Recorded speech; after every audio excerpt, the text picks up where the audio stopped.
Routine और जनक में आप सबका स्वागत है। कोटा शहर में गुरुवार को अलग अलग थाना क्षेत्रों में 2 मामले सामने आए हैं, जिसमें एक सुसाइड का है और एक मर्डर का है। स्टूडेंट सेल के बनने के बाद एक उम्मीद जगी थी कि अब कोटा शहर में विद्यार्थी सुसाइड केस कम हो जाएंगे, लेकिन आज विज्ञाननगर थाना क्षेत्र में एक और सुसाइड का मामला सामने आया है। 18 वर्षीय छात्र मंजित कौर एलन का छात्र है, जो रामपुर यूपी का रहने वाला है, जो लगभग 2 माह पहले ही कोटा आया था।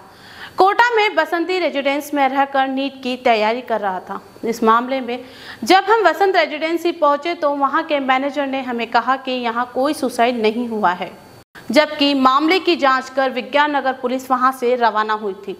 फिर भी मामले को मीडिया से छुपाया जा रहा था।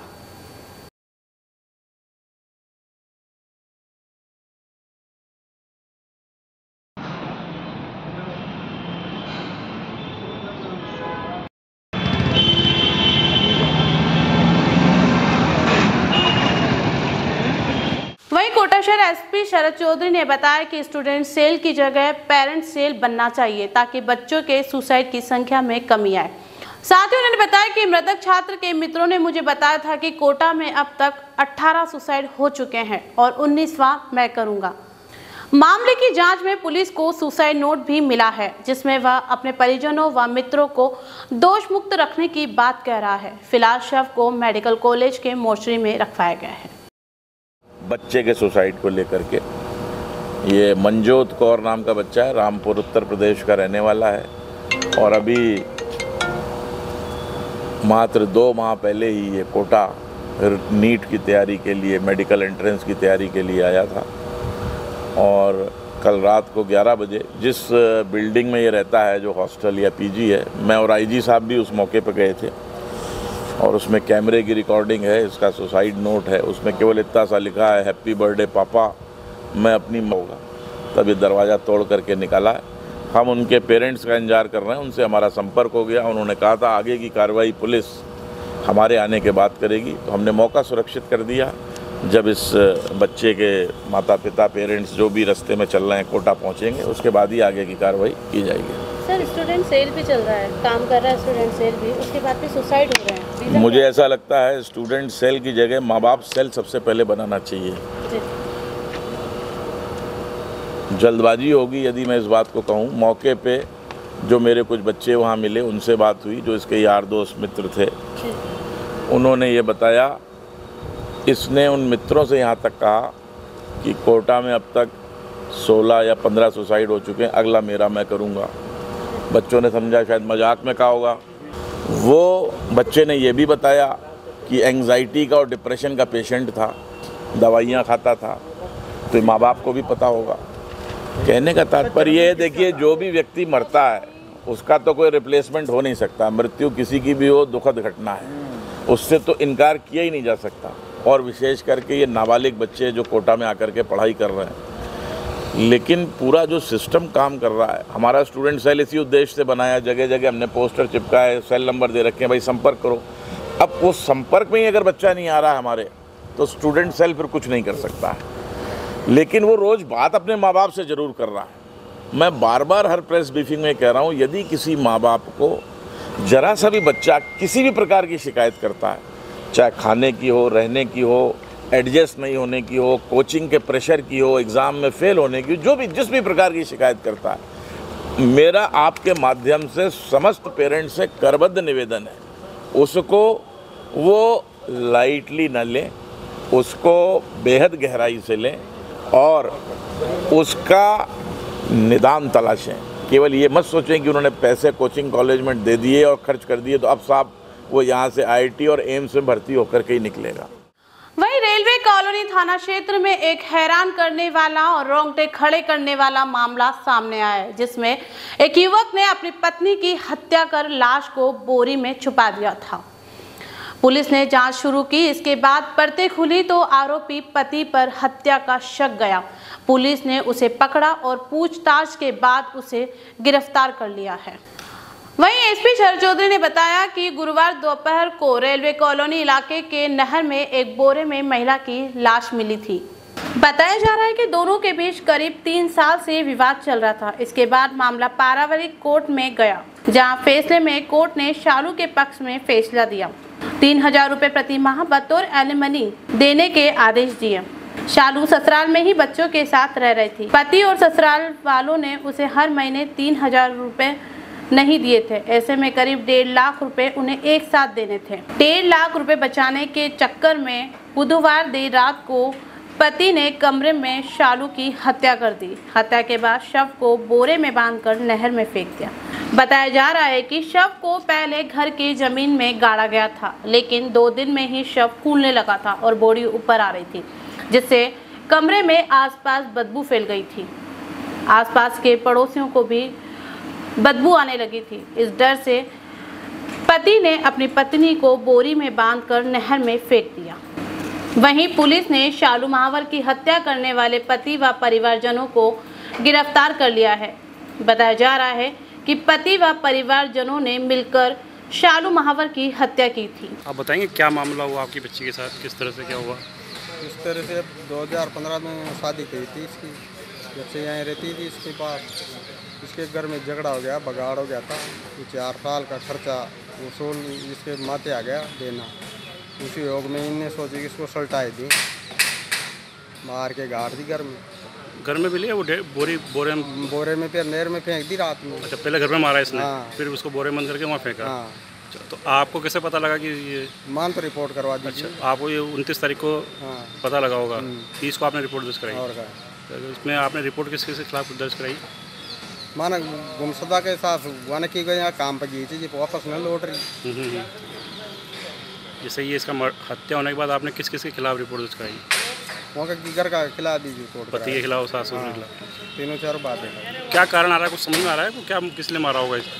वो तो वह नहीं मारे थी, किन मारी क्या कारण आओगे? आपका क्या नाम है? ओम प्रकाश। कहाँ रहते हैं आप? लोहावत तहसील पिपलदा जिला को। ठीक है। हाँ, ये बोरे में बंद एक लाश सुबह मेरे को सूचना दी गई थी।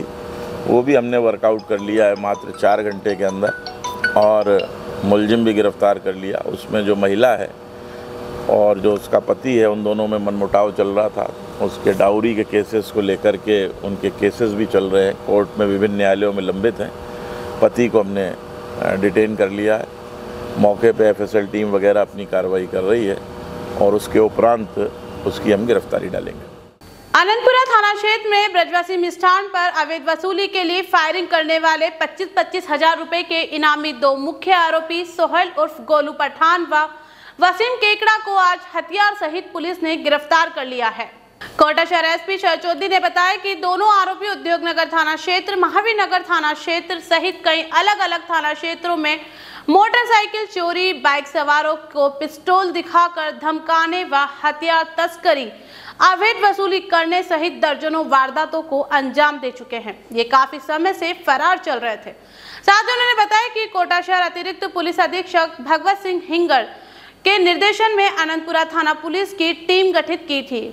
पुलिस को 2 अगस्त को सूचना मिली थी कि दोनों आरोपी कर्णेश्वर महादेव मंदिर के पास जंगल में छिपे हुए हैं। वहां से दोनों आरोपियों को गिरफ्तार कर लिया। फिलहाल पुलिस मामले की जांच कर रही है। मीनवाइल अनंतपुर थाने की एसएचओ, सीओ हर्षराज जी, ब्रजवाला जी और इनकी जो थाने की टीम है, ये अपनी गश्त नाकाबंदी की जो रूटीन की कार्रवाई है उसमें थे। इनको कोई सूचना मिली और कर्णेश्वर महादेव मंदिर के जंगलों में इन्होंने 2 लोगों को पकड़ा, जो कि मुलजिम सोहेल उर्फ गोलू व हाशिम उर्फ वसीम उर्फ केकड़ा, गोलू पठान भी कहते हैं उसको, और उनके पास से हथियार, तलवार इत्यादि की जब्ती हुई। तो चूँकि पूरी शहर पुलिस को पता था कि भाई ये वांटेड हैं उस केस में, तो हमने प्रथम दृष्टया तो 3/25, 9/25, 4/25 आर्म्स एक्ट का केस मुकदमा नंबर 281/2023 थाना आनंदपुरा पे दर्ज किया है, जिसमें ये पकड़े गए हैं, जिनसे मौके से ये सारी चीज़ें दस्तयाब हुई हैं। बापर्दा हमने गिरफ़्तार इसलिए किया है चूँकि ये वांटेड हैं केस के अंदर ब्रजवासी मिष्ठान भंडार पे हुई फायरिंग में। तो हमारे लिए उस वक़्त तो आर्म्स एक्ट की गिरफ्तारी थी, लेकिन बाद में ये बड़ी कामयाबी में बदल गई जब ये पता लगा ये ब्रजवासी मिष्ठान भंडार की फायरिंग में वांटेड है। वो मुलजिम हैं जिनकी हमें तलाश थी। तो ये कोटा शहर पुलिस के लिए एक अच्छी उपलब्धि है। माननीय मजिस्ट्रेट साहब के यहाँ रिमांड पे लेने के लिए हमने पेश किया है, रिमांड पे लेंगे। इस मुकदमे के उपरांत जो ब्रजवासी मिष्ठान भंडार का मुकदमा है वो उसमें लेंगे। मैंने संलग्न किया 8 मुकदमे सोहेल खान और गोलू पठान के खिलाफ हैं। हाशिम के खिलाफ 8 मुकदमे हैं, हाशिम उर्फ केकड़ा के खिलाफ हैं। इसमें भी पेंडिंग अनुसंधान है जिसमें गिरफ्तारियां शेष हैं, तो उसमें भी एक एक करके ये गिरफ्तार होंगे, रिमांड पे लेंगे। फायरिंग की वारदात के बाद सर और भी वारदातों को इन्होंने अंजाम दिया था? इसमें कई सारी अब तक के अनुसंधान से जब से इनको पकड़ा है, इन्होंने ब्रजवासी वाली के कबूल किया है, महावीर नगर थाना क्षेत्र के एक मेडिकल स्टोर मालिक के साथ लूट की वारदात को कबूल किया है, थाना आनंदपुरा क्षेत्र में एक व्यापारी को पिस्टल दिखा करके फिरौती मांगी थी, उस वारदात को कबूल किया है। प्रेम नगर अफोर्डेबल जो हाउसिंग है उसमें पावर बाइक चोरी को कबूल किया है। DCM रोड पर पैदल राहगीर को पिस्टल दिखा करके धमकाना और फिरौती मांगना, पैसे मांगना, उस वारदात को कबूल किया है। नया गांव रोड पुलिया के पास में पिस्टल दिखा करके लूट करना, उस वारदात को कबूल किया है। रानपुर रिको क्षेत्र में मोटरसाइकिल चोरी की वारदात को कबूल किया है। वसीम उर्फ केकड़ा ने 12 जिले की 2 वारदातें, जिसमें अटरू में व्यापारी को धमकी देकर पैसा मांगना और कोटा में गोलू पठान के साथ फरारी काट रहा था ये, उस दौरान ये सारी वारदातें करी हैं। 2 वारदातें और हैं, एक महावीर नगर क्षेत्र से पल्सर पावर बाइक की चोरी करना और एक पावर बाइक मालिक को धमकी दिखाना, जब ये उसकी बाइक छीन करके भाग रहे होंगे पिस्टल दिखा करके धमकाना। तो मैंने 8-10 वारदातें आपको बताई हैं। कहने का तात्पर्य ये है, एक्टिव ही नहीं, अपने क्रिमिनल उसकी सुपर एक्टिविटी के साथ ये कार्यरत थे। तो कोटा शहर पुलिस के लिए एक बड़ी कामयाबी है और इन अपराधियों को पकड़ने से तमाम अपराधों के आगे अंकुश लगा है जो ये करते चले जाते। तमाम वारदातें जो हो गई थी वो खुल गई हैं। एक सबसे इसमें ज़रूरी चीज़ ये आई है कि ये जब मैंने नानजी के संदर्भ में बताया था कि वो बिहार से हथियार लाता था, ये गैंग भी हथियारों की सप्लाई कर रहा था, तो वो भी बहुत इम्पोर्टेंट एंगल है। इनको पकड़ने से और इसके पहले नानजी को पकड़ने से एक बहुत बड़ा रैकेट जो कोटा शहर में छोटे और बड़े अपराधियों को आर्म सप्लाई करने का था, उससे भी राज़-फाश होगा और पर्दा उठेगा।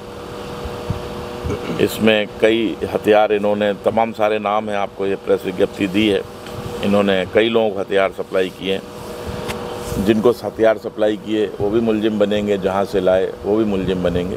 तो आप मेरे साथ देख रहे थे जननायक, देखते रहिए जननायक, पढ़ते रहिए जननायक। और अभी तक आपने हमारा चैनल सब्सक्राइब नहीं किया है तो कर ले, ताकि आने वाली हर खबर आप तक सबसे पहले पहुंच जाए। नमस्कार।